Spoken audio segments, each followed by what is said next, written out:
yi nga xamante ni moom moo intéressé le peuple sénégalais. D'accord, alors Major ñu ngi doon wax depuis le début Ousmane dina ñëw du ñëw qu'est-ce qui va se passer su ñëwul après on a vu ce qui s'est passé ñu jugé ko peut-être par contumace alors déjà sa analyse ci procès bi parce que suñu déggee de part et d'autre on a l'impression quand même que ñu bëri ñu ngi jàpp ne que c'était toujours un complot politique un complot boo xamante ne État du Sénégal moo ko orchestré pour empêcher un potentiel candidat dem lii di élection est-ce que tey noonu nga koy analyser d'après li nga gis yëpp ci procès bi.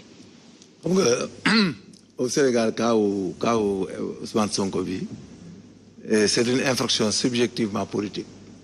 C'est-à-dire c'est une infraction de droit commun lañ ko reproché. Qui a été commise par un homme politique. Elle est subjectivement politique. Mais le traitement interpelle la procédure pénale dans sa quintessence d'infraction de droit commun. am na ku fi wax léegi la relation de cause à effet. gis nga ils vont boo xam ne da koy topp ba muy sàngoo suuf après ñu koy nettaliwaat dans la postérité du dem. c'est-à-dire li ko dal dafa nekk natt boo xam ne da ko waroon affronter te affronter wu ko ce qu'on appelle la relation de cause à effet. Donc pour vous il devait y aller. Relation de cause à effet bi xam nga mooy problème mooy le fait qu'il se trouve en ces lieux en ces circonstances. ba cette femme de Adji Sarr la jiñ ko gis nga importe que ça soit un complot ou pas xam nga lu wax ji pour mu tënk mu fin c'est-à-dire peu importe que ça soit un complot ou mu bañ a nekk complot ça n'importe pas foofu la ñoom ñëpp fa la daanoo attendez rek monsieur gis nga le bon problème là c'est de l'attirance en matière d'attirance il ne peut pas y avoir de complot. Comme le disait le philosophe, quoi. Quand vous aimez quelqu'un par sa beauté, c'est de l'attirance. Son argent, c'est un profit. Son intelligence, c'est de l'admiration. On mënuñoo wax affaire sexe, affaire yooyu on ne peut pas parler d'un homme.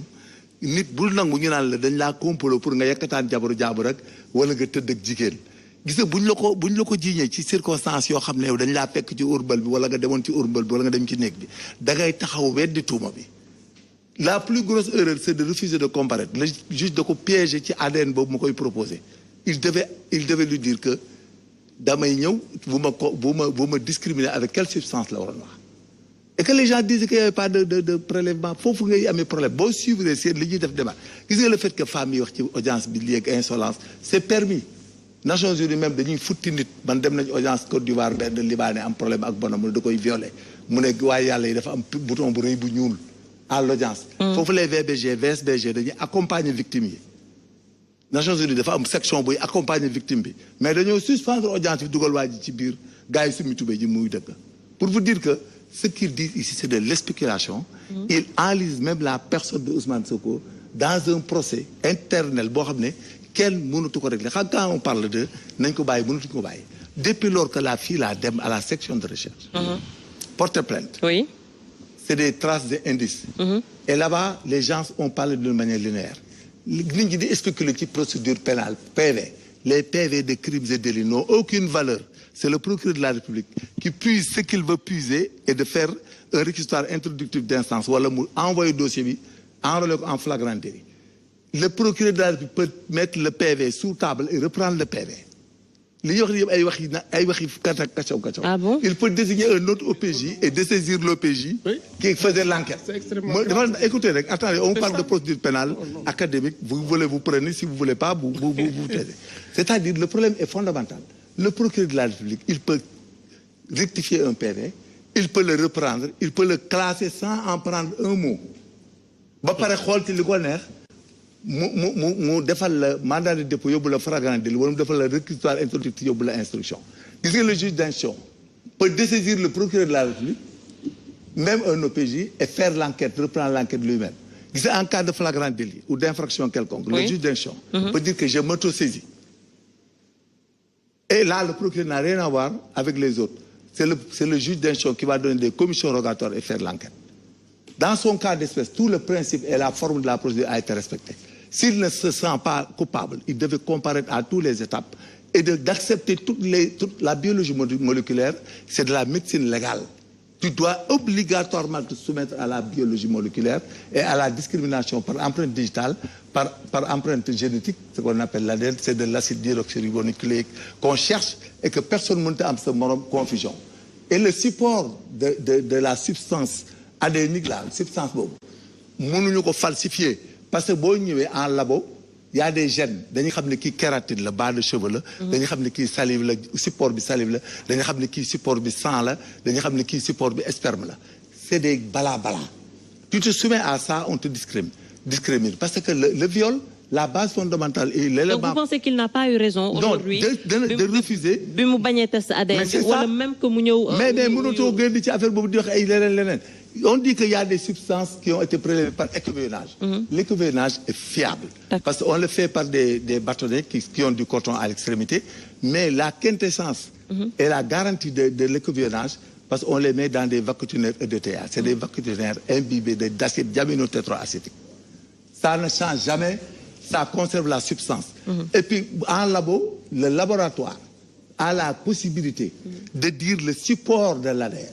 wax na ci sang la jóge ci excrément la jóge ñu wax na rek ci sueur lañ ko jëlee ci sperme lañ ko jëlee. D'accord. Et puis c'est pour cela que ce qu'on est en train de faire dans ce pays-là, c'est du n'importe quoi parce qu'on ne peut pas avoir des juridictions et surtout d'instruction et de jugement qui respectent des principes yoo xam ne dañ ko jàng monsieur dañ ko jàng xam ko.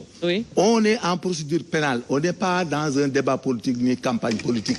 C'est une relation de cause à effet et les gens disent qu'ils ont des spermes, ils vous ont enquêté. Mais venez à l'audience et défendez-vous.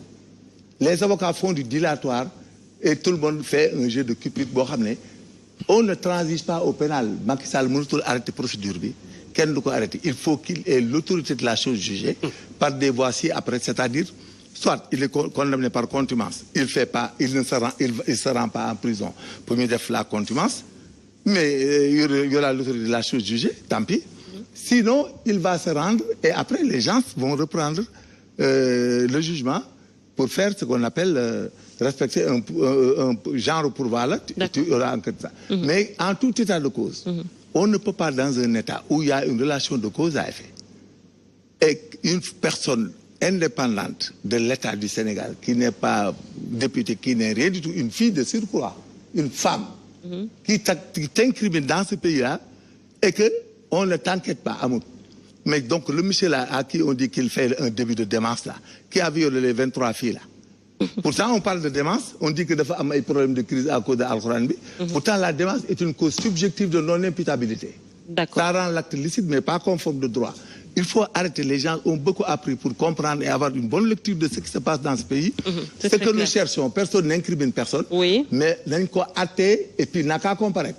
Mais s'il ne comparait pas, s'il ne comparait pas, il sera condamné. De refaire. Non, je vous dis, monsieur, s'il ne comparait pas, il sera condamné. Vous n'êtes pas dans le procès. Kader, non, monsieur, le procès a existé.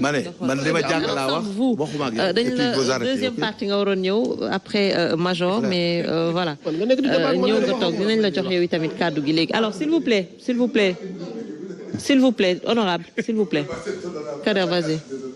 waaw jërëjëf Néné Aïcha juste pour nga may ma rek ma commencé ci Serigne Saliou di ko masawu di masawu sa famille di masawu aussi ñi nga xam ne ñoom ñooy monde de la presse bi yëpp ndax lu mel ni vraiment métti na te damay wax ne arrestation de trop la boo xam ne mënoon naa ñàkk bu ñu gisee ñi nga xam ne jot nañ leen fee arrêté ak li fi jot a xew ci at bi yëpp donc arrêté Serigne Saliou vraiment mënoon naa ñàkk mais aussi beneen côté sant yàlla parce que xëy na su li amul woon bu ñu amuloon kersa peut-être leneen lu gën a bon loolu lu gën a ñaaw mënoon na am ndax njëkkewut Sénégal njëkkuñu ko gis fii bu ci mujj rek nga xam ni mi ngi amee woon fële ca Turquie bi ñuy rey ki nga xam ne moom moo di Kasawi ndax ay position ak ay gëm-gëmam ak ni nga xam ne noonu la taxawee woon ak le prince Salman ba li ko fekk ko ci foogoon nañ ñu loolu fa la yem mais bu fekkee ne si tey Sénégal moom moo toll tey ci arrêté ay acteurs de la presse ba egg tey ci benn nombre jot na quand même ñu tiit parce que suñu mënatul arrêté am nañ kersa peut-être li xewoon foofu la ñuy def ak ki nga xam ne moo di Kasawi ñaan yàlla nag bañ faa àgg tey ñaan aussi nañ ko bàyyi lu mu gën a gaaw nu mu gën a rafetee parce que tamit jot na warta woon fanaan sax benn bés ba di fa def ay fan. ñaanaale aussi tamit les patrons de presse. ñu taxaw tamit ci peut-être ay carte professionnelle pour yenn ñi nga xam ne seeni nii peut-être duñu ay journalistes wala amuñu possibilité am ci carte yooyu donc ñu may leen aussi ay possibilités yoo xam ne dina leen faciliter seeni ay liggéey mën a définir kenn ku ci nekk ban position nga am ci liggéey boobu mais aussi mën a yombal yenn yi nga xam ne seeni ay problème kayit la ci côté yëpp aussi ndax li ñuy njëkk a wax rek moo di administration bi nenne bu fekkee ne seeni ni carte presse la ñuy laaj ki nga xam ne si moom moo di Serigne Saliou damay wax ne ay manquements yu bari am na. parce que gis nañ ay usurpation de fonction ci administration bi gis nañ même ay li nga xam ne ay recrutement abusif gis nañ tamit ay ñoo xam ne seen nii dañ leen di fay ñu tëdd seen i kër même ci au palais ay conseils yu amul bureau conseil yoo xam ne mosuñu toog ak président de la république. donc loolu je pense que moom la ñu war a njëkk a lijjanti que di dugg tey ji di féewale nit ñi ak di indi yoo xam ne si ne am fi place concernant nag délit bi nga xam ne moom lañ ko toppee bi nga xam ne moom lañ ci gën a jàpp ci diffamation boo xam ne si vraiment mënoon naa ñàkk te du jamono bi aussi lañ ko soxla donc sëñ Saliou ñu ngi koy masaw baax a baax di ñaan mu gaaw dellu këram bi ci des nga xam ne tey foog naa ne lëmbee na réew mi mu jëm ci procès Adji Sarr ak Ousmane Sonko léegi kii def ñu laaj ndax est-ce que bëgg nañu am doom bu mel ni Adji Sarr je pense que Adji Sarr tey ku ko jurul di nga ko yërëm ku bokkut ak moom sax di nga ko ñeewantal parce que Sénégal xamuñu yenn tuuma ñi xamuñu tamit di xërtal nit ba mu àgg ci mur bi rawatina jigéen xëy na Adji Sarr benn la mais ñaata junni Adji Sarr ñoo nekk ci biir kër yi nekk ci mbedd mi nekk ci ay situation yu extraordinaire yu yóbbu Adji Sarr mu dem a dem ba daw làqu di wut lu mu daanee dooleem dugg fi nga xam ne moo di Sweet Beauté ñaata nit ñoom la seeni ay mbokk seeni ay yaay seeni ay baay seeni ay ñi leen gën a jege abandonné ñuy jéem a góorgóorlu pour amal seen bopp lu ñu dundee ba tàbbi ci ay loxo ñu leen neexul duñ leen négligé dañuy masawu ñi nga xam ne bés bu ne bu ñu tëddee wala bu ñu toogee guddi seeni ay rongoñ dal ci seen dënn ndax lan gisuñu ndey bu leen jege gisuñu bàyyi gisuñu ku leen naan massa wala koo xam ne si ni sax dina yëkkati benn daggitu pain jox la ne la ndékkil waxuma la sax nga am ruq boo fanaan pour xëy ñu ne la jógal nga ndékki jógal nga dem liggéey jógal nga ñëw am na ci ay milliers de femmes xam ne seen ni kaawu Adji Sarr moo leen dal te Adji damay wax ni victime société bi la ndax bu fekkoon na ci conjoncture bu metti bi amu fi daw làqu yi amu fi rejet amu fi kenn ku ne boo amee sa doom ñaan yàlla am ay moyens yoo ko dundalee boo ko dundalul nga reconnaître ko boo ko reconnaître aussi nga fexe ko mettre ci condition yoo xam ne si ne du nekk jirim bay mu wutal boppam bay sori famille am ba situation bi dal ko ndax avant lii di am xëy na ku laajoon ñi ko jege ana Adji Sarr dañ lay laaj yow su wàll ana Adji Sarr ku topp sa doom di nga xam fu mu yendu fu mu fanaan bu fanaan siwul sa kër di nga xam ci yenn loxo la nekk donc ci loolu bu amee ci société dañuy seet ñun sunu tey feebaru réew mi fan la toll ñaata nit ñoo nekk ci position boobu ba tey li ko dal ko parce que boo gisee may métti lu côté boobu mooy dafay wax ni mënuma yuuxu parce que ku mënta yuuxu am nga la tënk aw ma fu ma jëm xaw ma fu ma jëm xaw ma parce que boo dégluwaatee ci procès bi éléments yi la jox yëpp mooy moment bi muy wax ni viol bi am na ñu nekk ci kër gi mais su fekkee ne seen yow lañ la fitnaal ba yow ñemeetoo wax ñemeetoo def dara tu penses que ni boo yuuxoo dee boo toogee dee te ki lay sàkku moo la ëpp doole looy def taxaw dee toog dee donc Adji dañ koy masaw ba pare ak ñi mel ni moom yëpp mais man je pense que léegi man procès bi dama koy teg ñu xaar verdict bi parce que man beneen côté léegi laay gisee parce que verdict la ñuy xaar ndax comme ban côté ngay gisee non après procès bi moo tax parce que fi mu toll nii je pense que procès bi jeex na affaire Adji Sarr jeex na suite bi moo des parce que suite bi c'est pas dans 2 semaines ni dans 3 mois ni dans 15 jours c'est dans quelques jours ou dans quelques heures parce que verdict bi classé nañ ko teg nañ ko de côté mais réaction wu ki nga xam ne seen moom mooy accusé bi Ousmane bu amee dëgg amul dëgg lan moom moo ci xew ñi nekk ci ginnaaw Ousmane naka lañ bëgg a attee seen bopp parce que xaaratuñu fi mu toll justice atte leen mais ñoom ñoo bëgg a joxeel seen bopp verdict bi nga xam ne moom moo leen arrangé donc day wane ni ñoom nanguluñu li nga xam ne moom mooy justice par bi mu am ci réew mi ñoom seen justice bopp lañ yor bu fekkee favorable na leen xayrul bu fekkee favorable leen aussi du tee li nga xam ne seen moo jógee ci sud bi di ñëw tey ñu gis fi départ ak léegi ci jafe-jafe yi mu indi ci yoon bi dañuy commencé di toog di xalaat lii di ñëw fan la jëm parce que aussi njëkkatu am fii boo xoolee Zaïre Mobutu bi nga xam ne seen ni mi ngi fii nekk dem ba nekk maréchal am doole bi nga xam ne mi ngi daanu foogu ko woon ay xale yu ndaw ay milice ou ay rebelle ñoom ñoo jógee fële ànd ak Laurent Désiré Kabila ñu fekk ko ci dëkk bi mu dem te dañ ko doon négliger di négliger loolu ba ñu jógee fu sori ci sud bi lañ jógee di dox di ñëw pendant 1 semaine 2 semaines fekk ko fa mu tëb dama ni ñaari yëf moo am soit ñu classé ko ni parce que ñaari acte rek moo mën a am ci li may bëgg a wax ñaar est-ce que contexte bi nga xam ne moo amoon Zaïre dañ koy xaar mu ñëw Sénégal ou dañuy jël les dispositions léegi pour éviter lu mel noonu am. mais li ngay wax ni fan nga ko teg Kader. dañuy dem ci situation parce que aussi histoire bu ñu koy bind c'est pour ñu jàng ko pour ñu sóoraale pour ñu moytu mais aussi pour ñu xam lii di ñëw fan la jëm ak ñun. non histoire Sénégal mais non maa ngi ñëw bul yàkkamti loolu il faudra arrêter quand même. Sénégal xamoo histoire du Sénégal parce que li ngay wax ni ñàkk xam histoire Sénégal moo tax ngay waxee nii. C'est que Kader, man j'ai pas compris. S'il vous plaît. Quand même. Mais non, on ne peut pas le laisser continuer dans ces diatribes-là. C'est extrêmement grave ce qu'il est en train de dire. Jeune fille sur Ousmane Sonko en ce moment-là. Mais Néné, vous ne pouvez pas croire que c'est des tarés ou c'est des gens qui ont une inconscience. C'est impossible. mu wax fond ou pensée parce que même dama lay kay amul fond li nga bëgg a wax. Non, c'est parce que lu muy wax ni bu fekkee ni opposant moo ko waxee ñu ñëw jël si la ci plateau bi. Parce que simulation la nekk di fa ne comparaison entre li xew Zaïre ak li xew fii ci Sénégal c'est pas pareil quand même. On le laisse terminer. xam nga wax lan la bëgg wax concrètement. ñaar moom mën a am.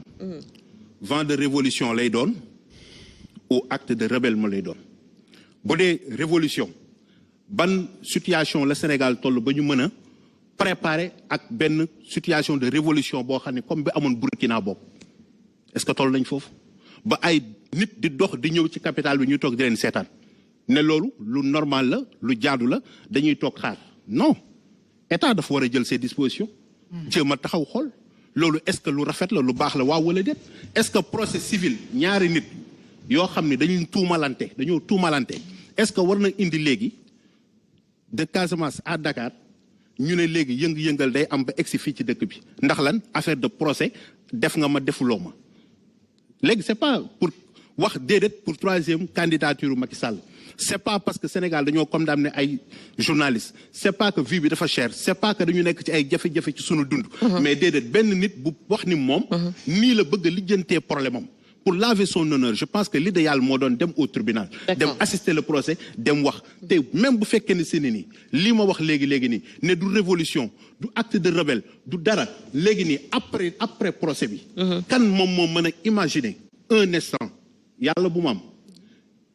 ñu tëj ko condamné ko wala ñu ñàkk ko condamné même bu ñu ko condamné wul dara amul ñu jox Ousmane dégg mu ñibbi ñu ne suba Ousmane Sonko la ñuy nommé le président de la République mu war a jiite sëñ Mountakha Mbacké mu war a toog ñu ne moom mooy le président de la République du Sénégal ak li nga xam ne si ne ni tuuma yi ñu teg ci kawam ak li Adji Sarr mujj def ci ay révélation tudd ay yu gën a intime ci doomu aadama ñu ne léegi nit ki moom moo war a jiite nekk le président de la République bu sëñ Mountakha Mbacké bu Serigne Mbaye Sy Mansour bu Serigne Mahi Niass kii moom moo war a représenter le Sénégal bu demee Arabie Saoudite. verdict bi kii moom moo non verdict ou pas verdict il faut qu'on accepte que ay mœurs àndul ak fi ñu toll nii. fi ñu toll nii on a besoin d'analyser après Ousmane comme après Macky Sall. du ñu bàyyi réew mi ku mu neex ñëw dicté ñu imposer ñu sa bopp et après nga imposer fi dictature ñu bàyyi la déedéet pendant que ñuy combattre Macky Sall keneen ku fi bëgg a ñëw mel ni Macky Sall du ñu nangu nga egsi. D'accord. Donc problème bi ñaar la. On a un procès. Oui. na problème bi yem ci procès. D'accord. ñu jël ko yóbbu ko tribunal àtte ko ca tribunal ya. Oui. ku am sa dëgg nga jël ku defi voie de recours am na. mais pas par la force. D'accord. Parce que jox nañ ko tous les moyens. pour que mu ñëw se défendre.